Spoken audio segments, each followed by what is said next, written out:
Hi, welcome to Top of the World News. I'm Jim Lynch. Please like and subscribe. Please follow me on all forms of social media, Facebook, LinkedIn, Twitter, Instagram, and as always, the Backstage page is up. Give it a look. We're starting to make some progress on the screenplay and getting that optioned out, so hopefully that'll come to pass relatively soon. Excuse me. Here's what I wanted to talk about today. You got to forgive my voice and my throat a little bit. I got my second COVID shot yesterday, and I'm a little bit congested. And you also got to forgive my coworker back here. Keeping an eye on Chewy while I'm doing this. What I want to talk about this week was hitting a home run as a salesperson. In order to be able to do that, you need to touch all four bases. Okay. First base. What is your specific, measurable goal? You say to be successful isn't good enough. But what is success? What does it mean? How do you quantify it? It has a personal definition for all of us.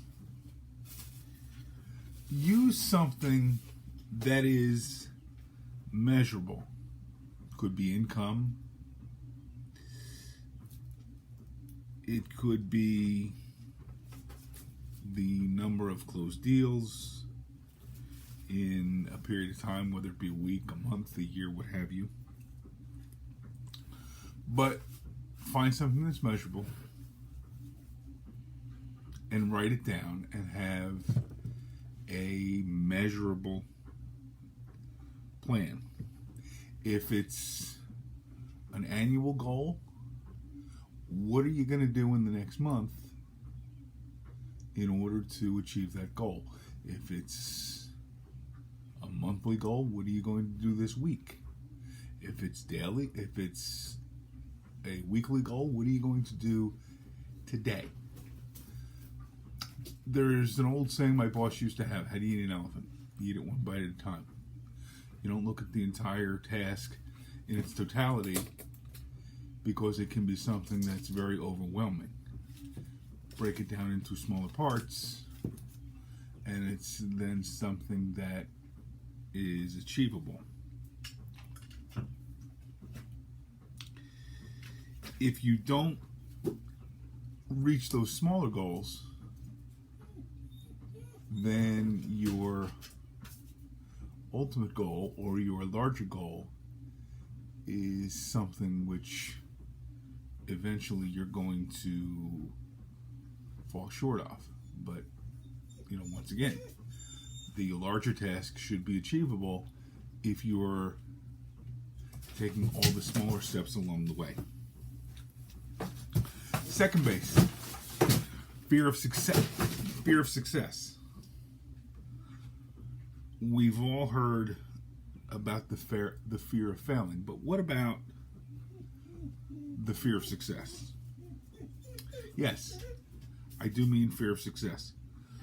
What additional responsibilities or pressures do you feel are going to be placed upon you once you've become successful? What will be expected of you? Again, there's an old saying: when much is granted, much is expected. If your income or your total number of sales go up 50% in the next 12 months, are you going to be expected then to achieve that year after year, or maybe even exceed those numbers as the years go on?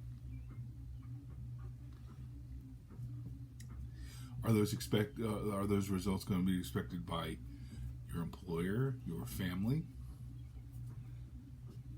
In order to reach the lifestyle you and your family have become accustomed to, it may require a certain level of production from you on a day in, day out, month in, month out, year in, year out basis. And are you willing to take the steps that you took this year to improve your sales numbers, to take those same steps, or maybe even more steps next year to achieve those same numbers or to exceed those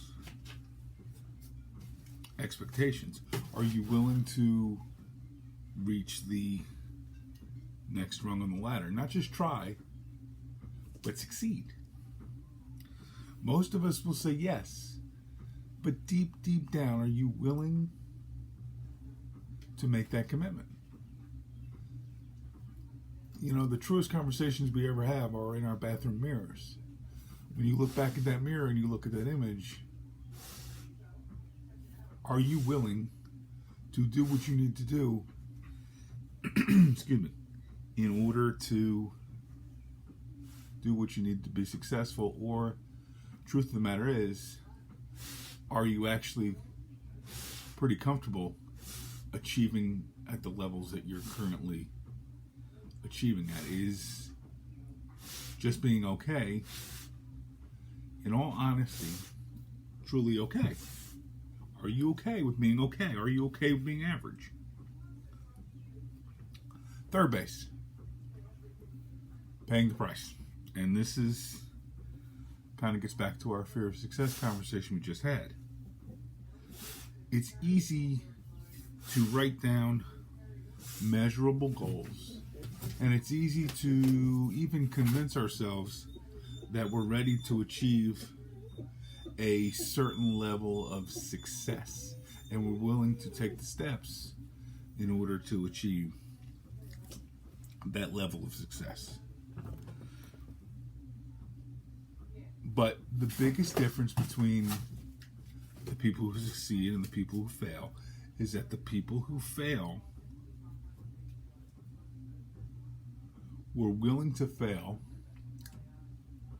one more time than everybody else. They refused to give up. They found a way to achieve their measurable goal that they wrote down at first base. If the life or well-being of a loved one were dependent upon you reaching a particular goal, what steps would you take? Would you do everything necessary for that person's well-being? Of course you would. So are you willing to do that when that level of pressure is not inherent? Truth be told, you'd never stop. Well, that's the mindset you have to be successful. Do you need to be successful, and are you willing to pay the price, or do you just want to be successful? That's two completely different things. The need to be successful involves putting forth the effort to be successful. Wanting to be successful, that may not necessarily translate to putting the effort forth necessary to do that. And now we've arrived at home plate. And tying all loose ends together, it all comes back to my two favorite words, and that is personal responsibility. It's not your market, it's not your lack of new leads, it's not the poor working conditions in the office. It's not the fact that I'm doing a vlog with my 10-month-old puppy. None of that has anything to do with anything. And truth be told, the reason I'm doing this back here is to illustrate that point. It's not administrative support. It's not time of year. It's not the problems you have, family responsibilities, or other reasons or excuses that are holding you back. Because they're just that. They're just excuses. It's you and only you and no one else. Period.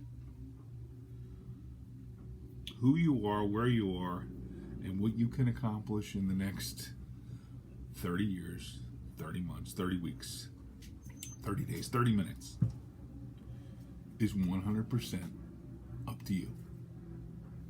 Are you ready for that challenge? That's all for this week. We'll see you guys next week, and I hope this tip puts you guys on top of the world too. See you guys next time.